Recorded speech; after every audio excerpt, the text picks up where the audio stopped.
Hello and welcome everybody to another episode of the First Galactic Podcast. Podcast. My name is Nate. That makes me Noah. And today we are talking Disney profits, planning, JJ Abrams, everything in between with the new trilogies, with future trilogies, with Star Wars version of Disney. And to get into it, I think we're going to get into what we were just talking about before the show. Noah has a list of, is it the list of all the profits that they've done or just for the movies? So I just searched movies because in coming up with a topic, we kind of thought corporate greed would be a good topic for this. Can you hear my mic? I don't even know if you can hear me. Okay. Gonna say you can. Corporate greed. And so I wanted to see like how much money Disney was making off of these films because, well, maybe we should back up and talk about JJ Abrams thing first because that's what prompted this. Okay. Well, we're going to flip the script and talk about JJ Abrams' interview that he just came out with. Speaking of lack of plan. Facts. So this was in the last 3 days. Well, it's not the full interview yet. Like an interview's coming out about him, right? Mm-hmm. Where is it? I had it pulled up.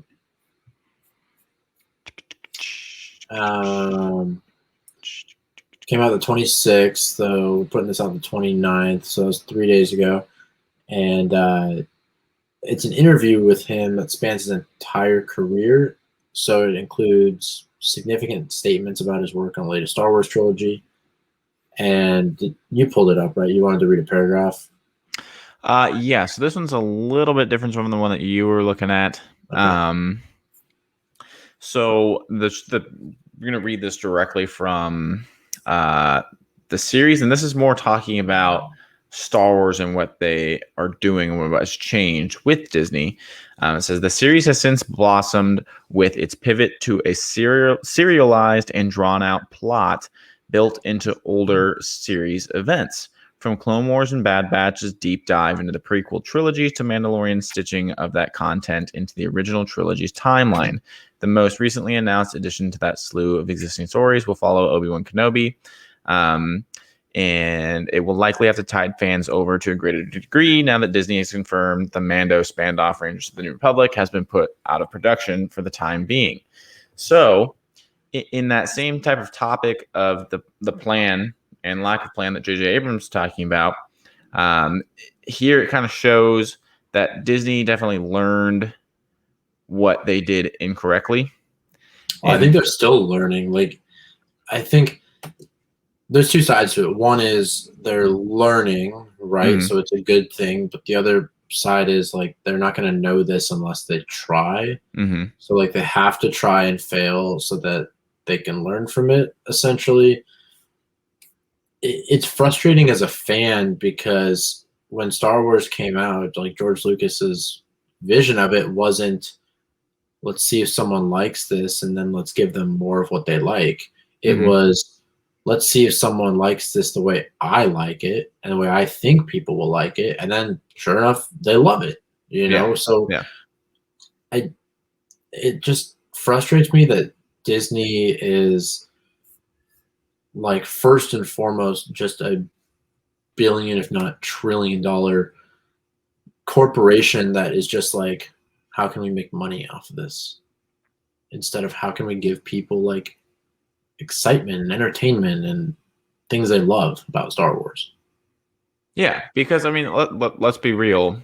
If Disney was really about giving people what they love because they want to, Disneyland would cost $100. Right? Wouldn't cost $1,000. Like they make billions and billions of dollars on it because they know that there's the emotional attachment people have and they're willing to spend the money on it, right? So it's like you got to come at it recognizing that Disney's not there to make people happy; they're there to make a profit. I think what pisses me off is that they advertise themselves like they're there to make people happy, and it's funny you said $100 for Disneyland because I think the ticket is, well, at least before the pandemic, it was like $130, so it's not too far. Well, I'm talking about for like a family, like a small. Yeah, like it used to be cheap. You could get in there, yeah. Mm-hmm. I think the most annoying thing is that like they're bleeding Star Wars. Like to build your own lightsaber, $200. Yeah. On top of the $130 ticket you pay, the $25 parking, the $100 you're going to spend on food and gifts and whatever. So you're dropping $500 to go to Disneyland. Not to mention, we live in San Diego, so there's a 2-hour drive up there.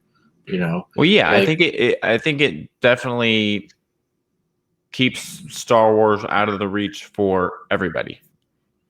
Because if I'm living in a low income housing area, Star Wars is now for the rich. Yeah, it's like there's no way I'm going to make it to Disneyland and be able to do that type of stuff because it's just out of your parents' price range. I mean, there's no way for like a kid who's in a low income house to ever be able to afford that.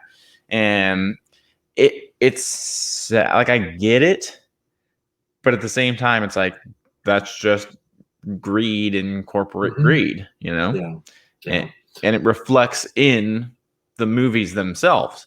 Because exactly what the JJ Abrams was talking about is that there's a lack of plan. They wanted to do this. They wanted to throw in this guy and change it to Ryan Johnson. They wanted to do these other things and then realize, that didn't make money. And they knew that they could make money off of the older stuff because they've seen success with it. And so what we're talking about before is that they just decided, well, in between all the movies, we're also going to throw out Rogue One, and then we're also going to throw out the Solo story. Give you some nostalgia. So we just had movie for the sake of a movie for them to make money. It wasn't for the sake of we love the story and we're gonna make this great story and we're gonna put it out and we're gonna do all this advertising for it and it's gonna last for a long time and be something special. It just didn't feel special, right? It felt like I was walking into a store to buy 1,000 Disney movies. I think it was interesting that they kept the same plan that George Lucas had for the prequels, which was I think like an every 2 years type of deal for movies. But then in between those 2 years is when they put out Rogue One and then Solo. So before we go too deep into that and the money behind that, because I think there's something interesting in there about the money. I want to finish off that stuff about JJ Abrams. Yeah. I'm just going to read some quotes from that interview that's going to be put out with him so people can get a better idea of what we're talking about when we say the lack of plan. It sounds like he's being very short and to the point and realizing that I guess that's not really his fault unless they asked him to do Last Jedi. I don't think they did. I don't remember if they just went straight up with Ryan Johnson or they asked JJ Abrams first and he said no. I don't know. I thought he didn't want to do all three. I don't know. I thought that's why they chose. Obviously, they begged him to come back and he did. Yeah. So, anyways, here's some quote from him. And this is when talking about the sequel trilogy. You have to plan things as best you can, and you always need to be able to respond to the unexpected. And the unexpected can come in all sorts of forms. And I do think that there's nothing more important than knowing where you're going. So he's careful to admit that a specific plan doesn't necessarily guarantee success, blah, blah, blah, blah, blah. Here's another thing. Having a plan, I have learned, in some cases the hard way. Now, this is referring to his entire career, but, I mean, you can guess what it's about. I've learned in some cases the hard way is the most critical thing because otherwise you don't know what you're setting up for. You don't know what to emphasize because if you don't know the inevitable of the story, you're just as good as your last sequence or effect or joke or whatever, but you want to be leading to something inevitable. I haven't even read this part. Here's Rise of Skywalker in particular. Rise of Skywalker might otherwise serve as proof that director, co-writer JJ Abrams was the wrong person to finish. Oh, this is someone else talking. What?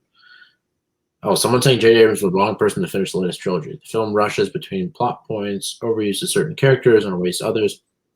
And whether you love, tolerated, or hated The Last Jedi, it's easy to conclude that the previous film's most intriguing developments and concepts were abandoned, and without any convincing proof that Abrams had better ideas in store. Yes, I think that's true, but I think that's only true because of how he was set up.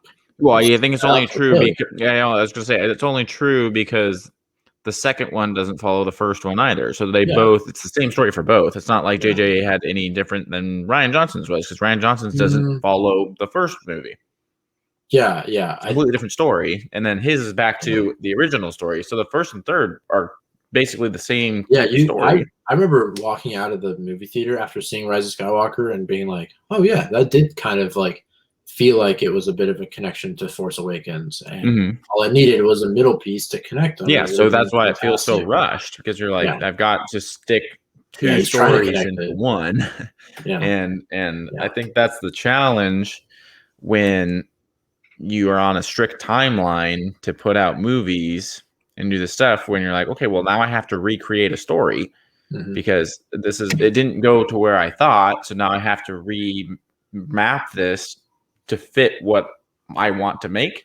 And I don't think it had the time to remap it. I think it shows that there just Right, wasn't the time, because of how, like, you look at how quickly all the weird exegol stuff just goes on and happens, and then I'm somewhere else, and then it's right. all figured out. You're like, what? I don't know. I It's interesting. I do respect though that he did a very George Lucas thing, which was I'm going to put out what I think is going to be good. Yes. Yes. You know, granted, there's a lot of fan service in there. I don't think that was necessarily his doing, not all of it, anyways. But I think he was like, here's the story I wanted. Here's the story I saw. Now, how can I put this in one film instead of two? Mm-hmm. Because I didn't get a chance. And I think, like, giving the benefit of the doubt on, because we've both watched the behind the scenes, right, of the filming of it, Yeah. and a lot of that fan service that was done was more out of gratitude for the George Lucas story, because he had every piece of every possible old George Lucas thing, every possible old Star Wars thing, every piece of the orchestra of John, like just everything that you could possibly throw into it. It was almost as if like George had just passed away. Yeah, and he wanted to like, do I love you. Yeah, and he wanted to do it. This is for you. This is a remembrance of you and what you've done in the story. And all of those pieces are in there when you watch behind the scenes, and it's like you can see how thoughtful it was, and it wasn't like they just threw it together. And I feel bad for him, because I feel like nobody watches that, who, like, the interviewers, they don't watch it. They just have their questions that are like, I have to ask you this, and it's going to make you look bad.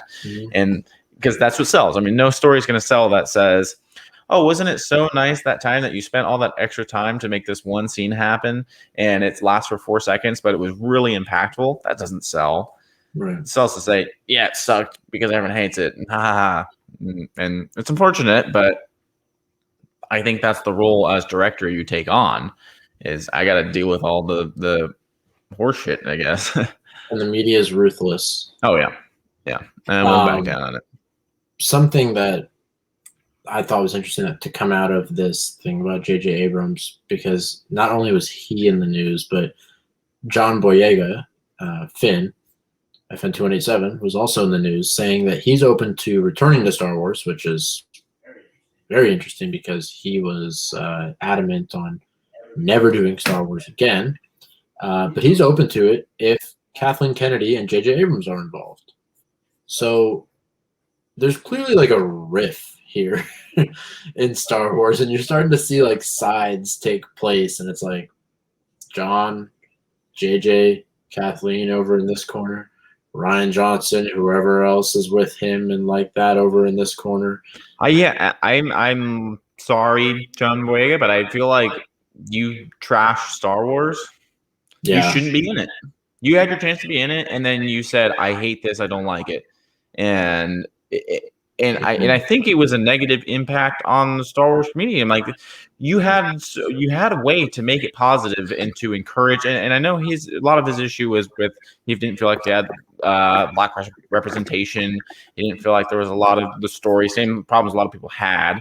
But he was an actor in the movie. He had his opportunities to do more than say, you did bad, you did bad, you did bad. He could have said, look at this great scene we had where we got to lead this army. Look at all these things. Like there was a lot of positive in there he could have played on, But instead, I feel like he just took it all the negative possible portions because they're all headline news pieces. And that's just really what it felt like with him. I didn't feel any positivity about the movie themselves.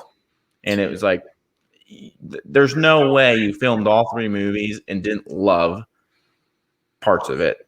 Yet you never talked about that. And that's the thing that I'm like, that's a turnoff to me, is that it feels like it's a backstab of what all those people did and worked on. And I get it, it's not perfect, but that was the best people could do, you know? So without getting too deep into the John Boyega stuff, because a lot of it is like related to race and his representation of being a black man in media. Mm-hmm. You know, and I want to give full credit where credit is due for him. I just looked up, like, what was it? You know, what were his thoughts? What were his feelings? What did he say about it? And something on the cover of GQ, the UK, saying, a quote from him, "I'm the only cast member whose experience of Star Wars was based on their race." I think, to me, that shows that Disney hasn't grown the way they think they've grown. So Walt Disney, for people who don't know, was anti-Semitic. I'm sure he was racist. And there's a lot of representation of that in old Disney films. Granted, there's a lot of representation of that in all films from 50 plus years ago. I still think there's a bit of, there's some truth to what he's saying behind that. And it's almost like he was put into this film to like make a name for black people, which is not fair to him and looks really bad for Disney. Yeah. Granted, yeah, he was mad and he maybe didn't take it out the right way. So I don't think I disagree with you that he shouldn't be in Star Wars because he trashed it. I also think he was given a shitty hand. I agree, I'm not saying that I'm not trying to say he's a bad guy. I'm not trying to say he doesn't belong. He shouldn't be in this. He shouldn't be. He didn't just have a bad opportunity and he just took it the wrong way. I don't know. I don't sit there and think that JJ Abrams or anyone in Star Wars is sitting there and purposely trying to say, I don't even think they were really purposely trying to make it a race. They're making Star Wars. It's a movie for kids. And it's not on purpose. It's not on purpose. But you have to like almost that's the conversation about race specifically in America, is that like some things may not be on purpose, but you have to recognize that things are the way they are because of past things that were on purpose. And I think that's what he's saying, that where his frustration came from. So I don't know. Does he say, "I'm sorry for trashing Star Wars," and he's allowed to come back? I think Disney's within their right to say, "No thanks." You know, I think that's fine. But I also think he kind of has the upper hand here because he was kind of a cool story, specifically just, I think, in The Force Awakens, you know, a clone trooper who you thought was, you know, you kind of, well, not a stormtrooper, I guess. You look at them as clone troopers that are all the same, right? The First Order, you think of them as the Empire, which they're all like, you know, old white dudes, and they're not. And then you see this guy and he defects and you're like, oh, okay, this is like, that was new. That was cool. And that's kind of, I think, I want you to kind of respond to this, but I do want to get onto the point of like how much money The Force Awakens made because it was Star Wars. Like, it was new, but it was also like the comfortable Star Wars. And I think it was a good poke in the right direction of, we're going to test some barriers and boundaries of our traditional Star Wars fans who are 50, 60, 70, 80 years old. And I think Finn's character does that. Yeah, I agree. I think it does that. Actually, as we were just talking, I love that opening scene where they fly in the stormtroopers and you get to see like inside of the ship and you can see them all nervous and everything and like, ooh, and then go. It like, you know, Saving Private Ryan, similar thing when they're like storming the beach. I feel like they had to have taken some sort of like, not inspiration from that, but kind of that idea of like, oh crap, like we're in this and it's going to be Mhm. shitty, and this is not, it's not a nice smooth ride where it looks like they flew in and drop and I'll run out and go pew pew pew. No, it's like you're gonna get shot at immediately as soon as the doors open, and a bunch of dudes are gonna die. It's gonna be a bloody mess. Like I like that. I thought it was cool. I thought it was a great beginning, and like even like the bloody hand on his face, like I don't know, that part of this Star Wars that you didn't have before. No blood, no anything. You see an arm chop off, but it's clearly a puppet arm. Like it's like not, and it's for kids, and there's a reason behind it. And with the time of filming, didn't have that type of stuff, and you get this like just mess, and you're like, wow, this is like a real wartime feel to it. Sorry, I just had to jump on that. I love that part. But yeah, no, I definitely agree. It was definitely not a story for the sake of being safe, right? Like there's the portions of Star Wars to be safe, but like also to be like, hey, we're gonna, like you were saying, we're gonna test some things. We're gonna expand Star Wars horizon to other folks and open it up to people. And I think that's just very with the time thing to do. But like what John was saying, it was poorly executed. I just don't think that's necessarily anyone's fault. Yeah, I'm wondering who's kind of like behind the scenes, like because you can't put all of the blame on a director. Like it's a team effort. It's not like the director makes every single decision and cuts everything exactly. Like he has the final say maybe, but he doesn't do everything. Like I don't know.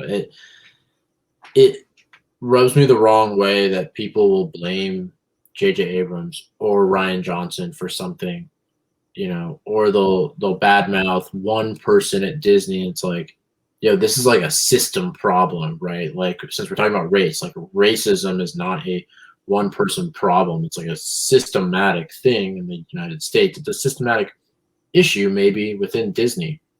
Maybe there needs to be like a counselor within Disney that like trains about racism and how things that they do, portrays people in a certain light or plays into racist ideals or whatever. So that this doesn't I don't know, happen. because it's a challenge, because then it's like at the end of the day, it's still a movie.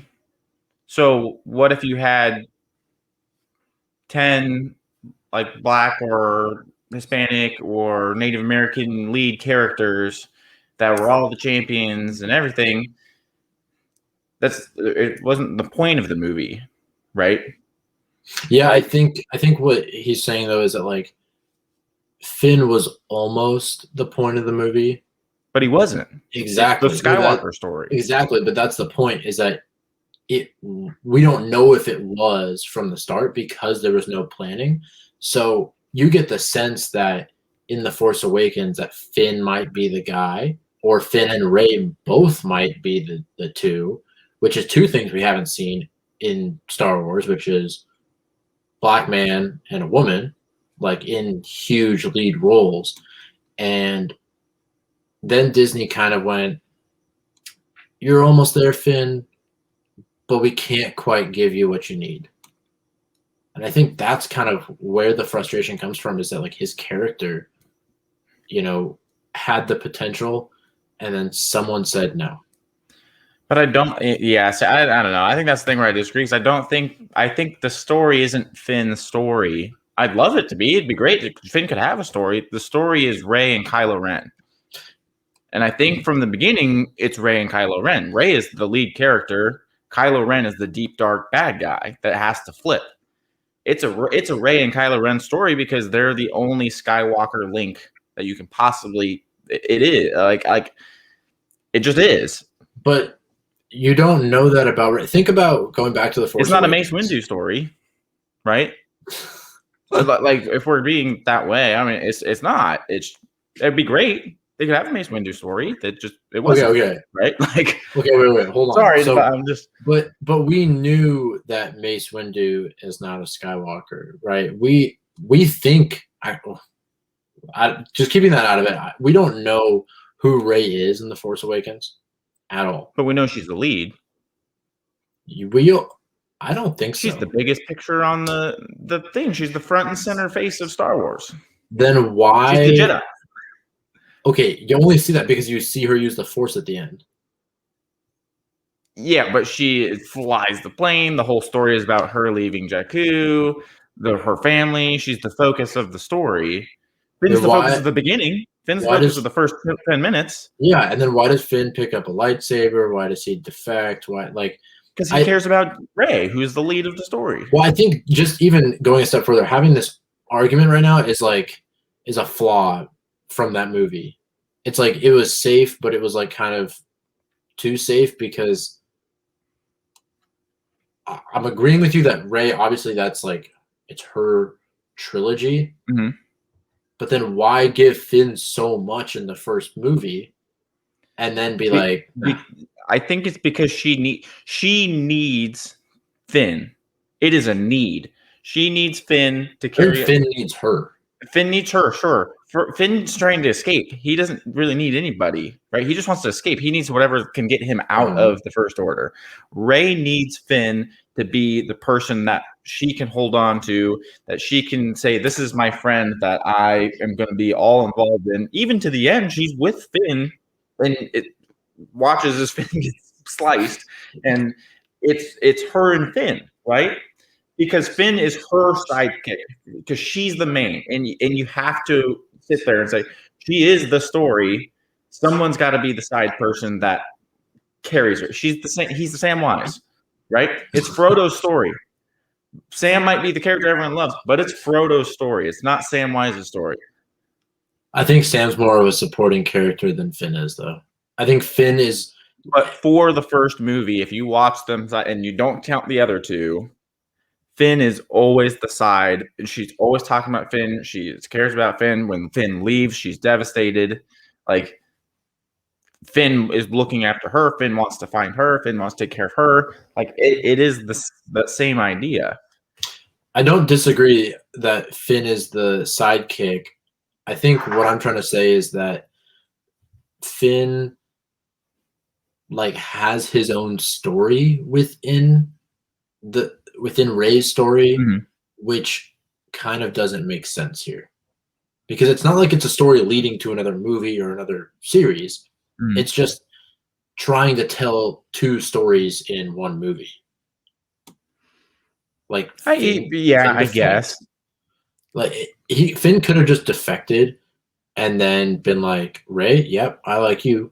I'll listen to you. I'll be your But that's a worse that puts JJ even in a worse spot, or in Disney in a worse spot, because then you say you threw him in as the black character, like you threw him in, and then you just said, oh, he's nobody. Like, that's even worse. No, I think that's what he's feeling like they did, is that they let him nibble on the bone and then took it away. They're like, nope, screw you.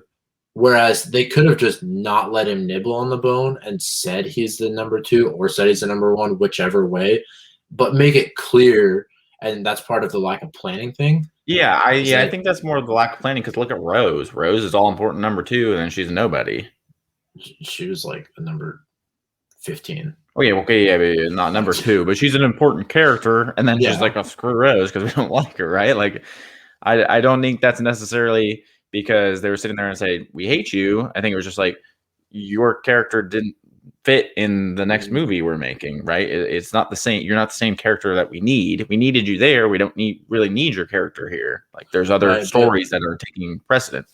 With the planning thing, like, they could have just planned her character better, in my opinion. Is like, they screwed her over. True. I think we'll have to do into a second episode with this, because I mean, we're getting to our cutoff at 30, but I think that we're definitely need a part 2 of this one, because there's just so much you can discuss on the planning of this trilogy.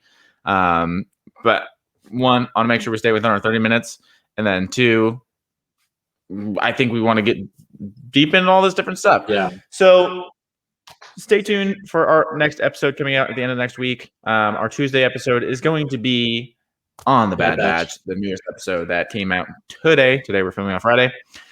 So I have been Nate. That makes me Noah. And we will see you guys in the next one. Podcast. See ya.